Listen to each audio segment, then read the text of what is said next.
حج کسے کہتے ہیں؟ کسی عالم دین نے حج کے عبادات کو بڑے ہی آسان لفظوں میں سمجھانے کی کوشش کی ہے۔ وہ فرماتے ہیں کہ حج 5 دنوں میں 5 مقامات یعنی بیت اللہ، صفا مروہ، مینا، مزدلفہ اور میدان عرفات، ان مقامات پر 7 عبادات، احرام، طواف، سعی، وقوف، رمی، قربانی اور حلق یا قصر، اس کو انجام دینے کا نام حج ہے۔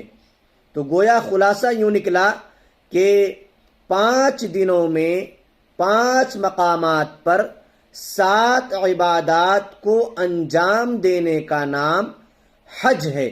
اگر ہو سکے تو اس ویڈیو کو ان حجاج کرام تک پہنچانے کی کوشش کریں جو اللہ کے گھر کی زیارت کے لیے تشریف لے گئے ہیں۔ اللہ تبارک و تعالی تمام حجاج کرام کے حج کو قبول فرمائیں۔